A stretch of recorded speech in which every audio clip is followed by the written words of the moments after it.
It was a drizzly Sunday morning in Bath, and I woke to the sound of rain pattering against the Georgian windows of my son's townhouse. At 78 years old, I still maintained my habit of rising early, though my joints protested more than they used to. I peered through the lace curtains at the honey-colored limestone buildings glistening in the rain.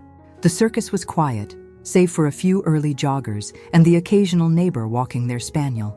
I descended the stairs slowly, gripping the mahogany banister. My son James was already in the kitchen, preparing breakfast. He'd always been considerate, especially since my husband Charles passed away 7 years ago. It was James who'd insisted I move in with them after the funeral, saying he couldn't bear the thought of me rattling about alone in that drafty cottage in the Cotswolds. At the time, it seemed the sensible thing to do. Now I wasn't quite so certain. "Morning, Mom," he said, kissing my cheek. "Sleep well?" I nodded, though I'd spent half the night awake, mulling things over. The house was already stirring. It was Sunday, the day of our family lunch, a tradition we'd maintained since James married Catherine 22 years ago. My other 2 children would arrive with their families, and the house would fill with chatter and laughter. Catherine descended shortly after, greeting me with a crisp, "Good morning, Margaret." She'd never managed to call me Mum, or even Maggie, as my friends did. There'd always been this polite distance that, over the years, had calcified into something colder, more calculated. She went straight to the Aga and began preparations for lunch. I offered to help, as always, and received the usual response. "No need. I've got it sorted." I settled into the conservatory with my Earl Grey, watching the rain streak down the glass panels. Our neighbor, Professor Whitmore, waved from his garden whilst tending to his roses despite the drizzle. Bath had changed considerably over the years.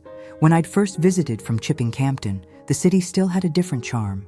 Now, modern developments sprouted everywhere, and the tourists had become insufferable during summer. Around 11, the first arrivals came. My daughter Emma, with her husband David and their 3 children. The children rushed to embrace me, calling out Granny Maggie with that unbridled joy only children possess. Emma had always been my confidant, the one most like me in temperament. She noticed my tired eyes and quietly asked if everything was all right. I lied, saying yes, not wanting to spoil anyone's Sunday. Soon after, my youngest Thomas arrived, alone as usual. At 46, he'd never married. Said he preferred his freedom, his books, his flat in Clifton. He embraced me warmly, as he always did, and whispered that he'd missed me. Thomas had always been perceptive, sensing things without needing to be told. The dining table was laid in the formal dining room, where we all fitted comfortably. Catherine had prepared an elaborate spread: roast beef with Yorkshire puddings, roasted potatoes, honey-glazed parsnips, Brussels sprouts with bacon. Everything as the family liked it. James opened a bottle of Chateau Margaux he'd been saving for special occasions. The children played in the morning room. The adults discussed work, politics, the state of the nation. It was when pudding was served that everything began.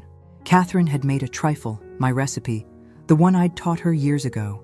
I complimented it, saying it was lovely, almost as good as mine. It was an innocent comment, affectionate even, but Catherine didn't take it that way. She sighed deeply, took a rather large sip of wine, and muttered something about never being quite good enough. James tried to smooth things over, saying the trifle was perfect, but Catherine was on her 3rd glass of wine, and when she drinks, words come unfiltered. She began talking about how difficult it was managing the house, working full-time, looking after everything, and having to consider me as well. She mentioned that the room I occupied could be the office James desperately needed for working from home. She spoke of expensive prescriptions, private medical appointments, the modifications they'd had to make to the house for my sake. Silence descended upon the table. Emma stared at her plate. David pretended to check his mobile. Thomas gripped his spoon tightly. The children, sensing the tension, had stopped playing and watched the adults curiously. James tried to interrupt Catherine, but she continued. She said she understood I was his mother, but the situation had become untenable, that they needed space, privacy, to live their lives without constantly worrying about an old woman. And then she said it. Between sips of wine, looking me straight in the eye with those hazel eyes I'd once thought so lovely when James first introduced her.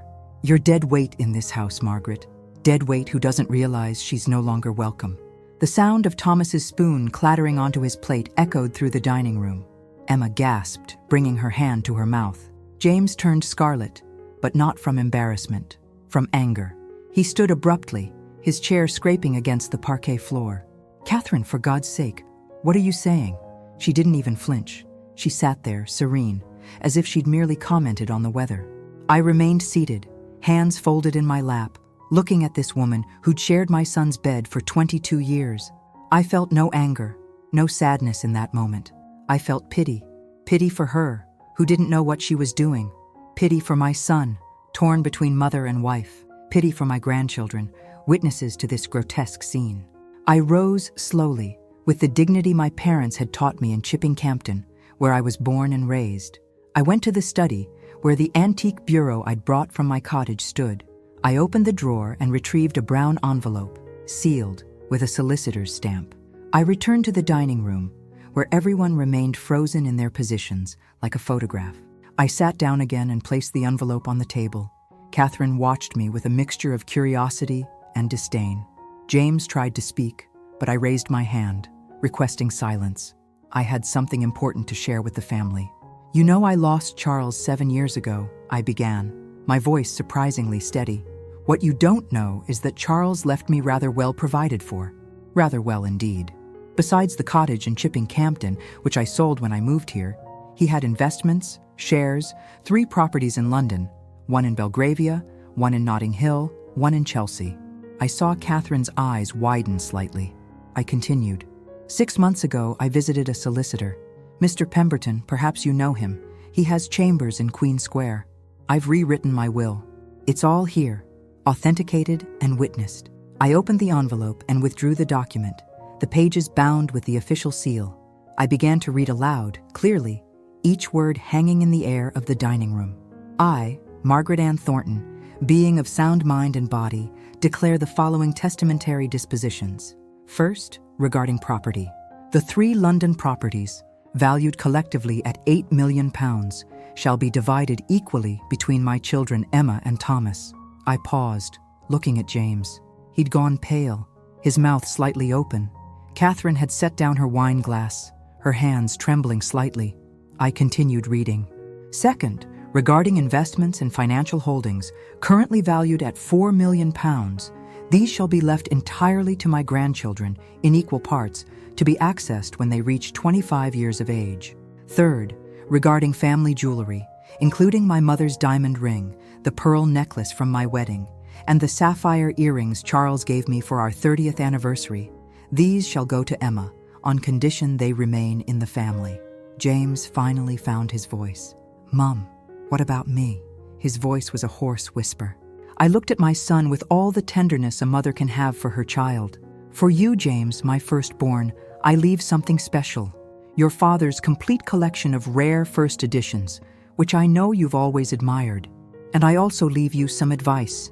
Choose more carefully with whom you share your life." Catherine was ashen. The arrogance had vanished, replaced by a mixture of shock and desperation. "This is ridiculous," she stammered. "You can't do this. James is your son. He's entitled to inherit." I smiled, a sad, tired smile. "Yes, I can, dear. In England, I can dispose of my estate as I see fit, within reason. And even the statutory provisions can be distributed amongst beneficiaries as I deem appropriate." Thomas was the first to speak. "Mum, this isn't necessary. I don't want any of this if it's going to create more problems in the family." Emma nodded, tears in her eyes. "We're a family, Mum. This shouldn't be happening." I looked at my children with pride. They understood what Catherine didn't. Family isn't about money, inheritances, who gets what. It's about respect, love, care. Things that can't be bought, can't be inherited, but are built day by day. I returned the document to the envelope. "Of course, I can change this will at any time. Everything depends on how things develop from here. Whether I continue to be treated as dead weight or as the matriarch of this family who helped build everything we have today." The children had resumed playing in the morning room, oblivious to the adult drama. James stood, excused himself, and went to his room. Catherine followed, leaving the table in silence. Emma came to sit beside me, holding my hand. Thomas poured himself more wine, sipping thoughtfully. The afternoon settled over Bath with that golden light peculiar to Sundays. Neighbors began returning to their homes, the street growing quieter. David took the children to watch television in the sitting room, trying to distract them. Emma and I remained there in silence, watching the clouds drift slowly across the sky. After a while, James returned, alone. He sat beside me, opposite Emma. He took my free hand and held it. "Mom, forgive me. I didn't know Catherine felt this way. I didn't know you were unhappy here." I looked at my son, saw the tears in his eyes. "It's not your fault, James. Sometimes it takes time to see what's right in front of us." Catherine didn't return to the table. She remained in their room for the rest of the afternoon. When dusk began to fall, Emma and her family took their leave. The children hugged me tightly, as always. Thomas left too, but not before telling me he had a spare room in his flat, should I fancy a few days away. I remained alone in the conservatory, watching the first stars appear in the sky. James had gone to speak with Catherine, trying to calm the situation. I knew it wouldn't be easy for him. 22 years of marriage don't dissolve in a Sunday afternoon. But something had changed, irreversibly. I remembered my father, who always said that dignity isn't bought, it's earned, and that respect isn't demanded, it's inspired. I'd spent my entire life trying to live by these principles. I'd raised 3 children, helped build a patrimony, cared for my husband until his final breath. I'm not dead weight. I'm a woman of 78 who has lived, loved, suffered, and triumphed, who has stories to tell, wisdom to share, love to give. If Catherine can't see that, it's her problem, not mine. In the days that followed, the dynamics of the house changed completely. Catherine barely left her room when I was in the common areas. James tried to mediate, but was visibly shaken. Meals, once moments of conviviality, had become silent, tense rituals.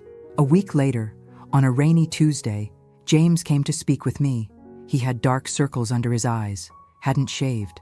"Mom, Catherine wants a divorce. She says she can't live in this situation anymore, that she feels humiliated, betrayed." I looked at my son with compassion.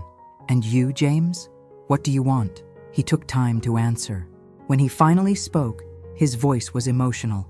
"I love Catherine, Mom, but I can't accept how she's treated you. I can't pretend it didn't happen, and I won't ask you to leave this house. This is your home too." I held my son's hands. "James, don't make rash decisions on my account. If you love each other, you can overcome this. Perhaps with counseling, talking." He shook his head. "It's not just what she said that Sunday, Mom. It's what it revealed. I didn't know this side of her, or perhaps I knew and chose not to see it." In the following weeks, Catherine moved temporarily to her sister's in Bristol. James was devastated but tried to maintain normalcy. Emma visited almost daily, bringing the children. Thomas came for dinner on Wednesdays. The house, which once seemed too small, now felt large and empty. A month after that fateful Sunday, I received a call from Mr. Pemberton. "Mrs. Thornton, I've received a peculiar request. Your daughter-in-law, Catherine, has made an appointment. She wants to discuss the will. I thought you should know." I thanked him for the information and asked to be kept informed. That afternoon, whilst having tea in the conservatory, Catherine appeared. She looked different, thinner, her hair pulled back in an untidy ponytail, no makeup. She asked to talk. She sat in the chair beside me, hands nervous in her lap. "Margaret, I've come to apologize. What I said is unforgivable. I have no justifications, only explanations. I was overwhelmed, stressed from work, with problems you couldn't imagine. But none of that justifies the horrible words I spoke." I looked at her, waiting for her to continue. She took a deep breath. "I discovered 8 months ago that I can't have children. James doesn't know yet. We've had so many treatments, so many attempts. Seeing you with Emma's children, the bond you have with them, made me angry. An irrational anger, I know. You have everything I wanted to have. A large family, grandchildren, the unconditional love of your children." Tears began streaming down her face. "And instead of drawing closer to you, learning from you, I pushed you away. I turned my frustration into cruelty. I'm a horrible person, Margaret.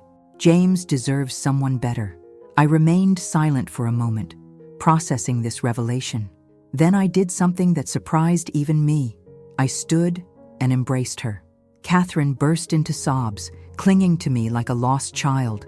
We stayed like that for long minutes, two women united by pain, remorse, the possibility of forgiveness.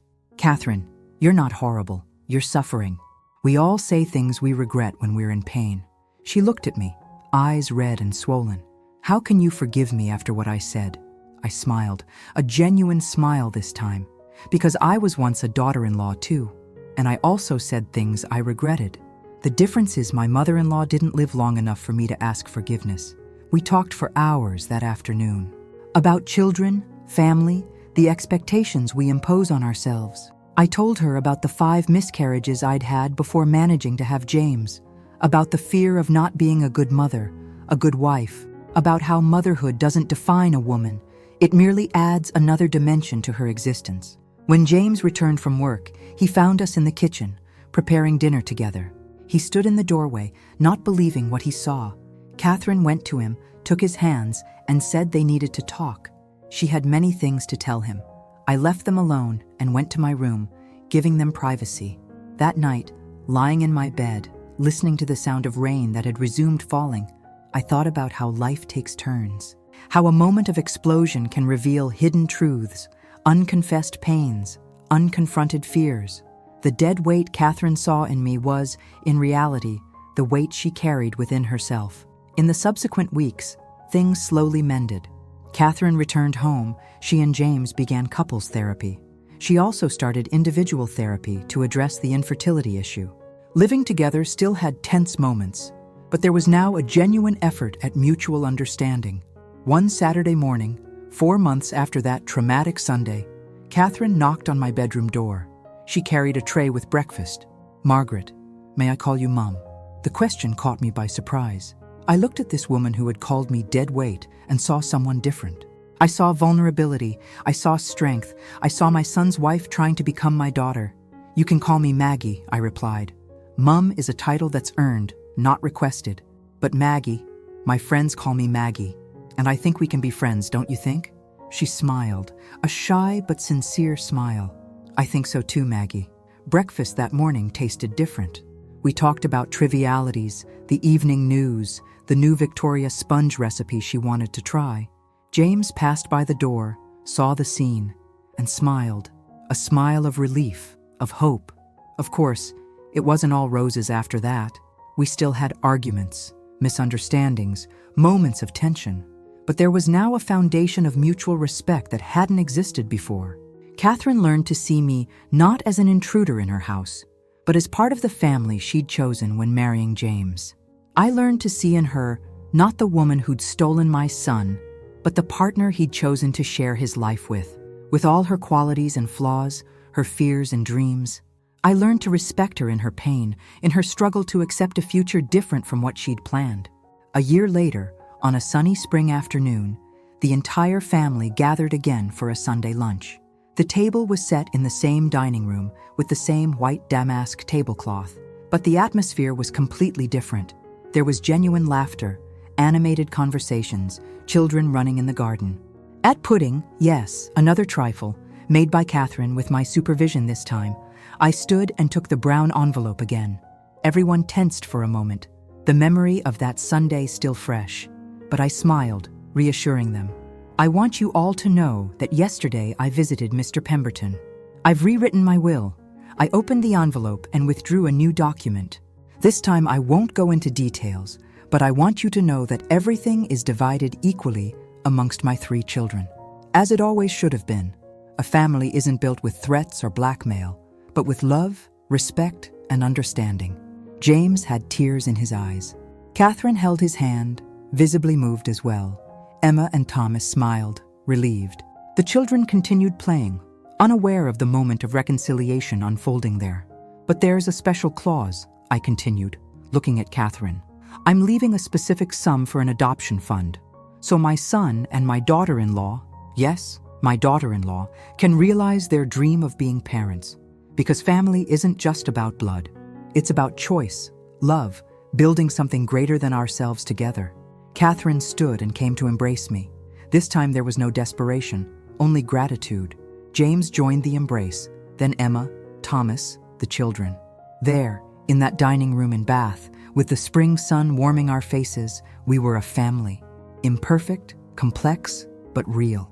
Today, 5 years after that Sunday that changed everything, much has happened. James and Catherine adopted beautiful twin boys, Oliver and Henry, who are now 2 years old. I see Catherine with them and recognize the maternal love that transcends biology. The twins call me Granny, or at least babble something we interpret as such. The house is still full on Sundays. The tradition of family lunch endures, but now with more people. The family has grown, not just numerically, but in understanding, maturity, love. Sometimes Catherine and I still have our disagreements. She's stubborn, so am I. But we've learned to disagree with respect, to yield when necessary, to apologize when we're wrong. That Sunday afternoon, when Catherine called me dead weight, something did die. But it wasn't me. It was the mask of false cordiality that hid unspoken resentments. It was the silence that concealed unshared pains. It was the distance we maintained for fear of hurting each other. In its place, something new was born. A real family, with all its imperfections and beauties. A family where a daughter-in-law can call her mother-in-law dead weight in a moment of desperation and still find forgiveness. Where a will can be used not as a weapon, but as a mirror to show what truly matters. Sometimes, when I'm in the conservatory with my tea, watching the life on the street, I think about that Sunday, not with bitterness, but with gratitude. Gratitude for being strong enough not to respond with hatred, for using the wisdom of my years to transform a moment of crisis into an opportunity for growth. Catherine passes through the conservatory, the twins in her arms, and asks if I'd like to hold the boys. I take the children in my arms, feeling their light and precious weight. No, I'm definitely not dead weight. I'm the matriarch of this family, with all the responsibilities and joys that entails. I'm Margaret, Maggie to friends, mother of 3, grandmother of 7, redeemed mother-in-law to a daughter-in-law who has learned to love me. Life in Bath continues. The tourist coaches, the summer festivals, the Christmas markets. The city grows, transforms, but some things remain. Family love, when genuine, survives storms. Forgiveness, when sincere, heals wounds that seemed fatal. And respect, when earned and not demanded, builds bridges where there were chasms. I look at the twins, smiling with their tiny teeth, and think of the future. One day they'll grow up, perhaps marry, have their own family conflicts. I hope to be here to tell them this story. The story of how their granny was called dead weight and turned it into the greatest life lesson our family ever received. Because in the end, what remains aren't the harsh words spoken in the heat of the moment. What remains is what we do afterwards, how we choose to respond to pain, disrespect, misunderstanding. I chose love, not a saccharine, submissive love, but a strong love that sets boundaries, demands respect, but also knows how to forgive. Catherine returns and sits beside me. We remain there, in comfortable silence, watching the twins play with a rattle. 2 women of different generations, now united by bonds stronger than blood, bonds forged in the fire of conflict and tempered in the waters of forgiveness. The sun sets over Bath, painting the sky in shades of orange and pink. Soon, James will return from work. Emma will come for dinner with the children. Thomas will bring wine and his stories from Chambers. The house will fill with life, laughter, small daily dramas. And I'll be here, not as dead weight, but as the living foundation of this family. Witness that even the cruelest words can be transformed into bridges toward truer love. That a will read on a Sunday afternoon can be not the end, but the beginning of a new story. A story where we've all learned that true weight isn't in years lived, but in the lightness of knowing how to forgive and be forgiven. And now, dear listeners, I want to hear from you. What would you have done in my place? Would you have had the strength to forgive? Write it in the comments below. I read every single message carefully. If this story touched your heart, then please subscribe to my channel and hit that notification bell so you never miss any of my stories. Don't forget to give this video a thumbs up if it moved you. Share this story with someone who needs to hear it, perhaps someone going through family conflicts of their own. Remember, family is never perfect, but true love can heal even the deepest wounds. Leave a comment with your own experience. I'd love to hear your stories. I'll see you in the next video with another story that will touch your soul. This was Maggie from Bath saying goodbye and see you very soon.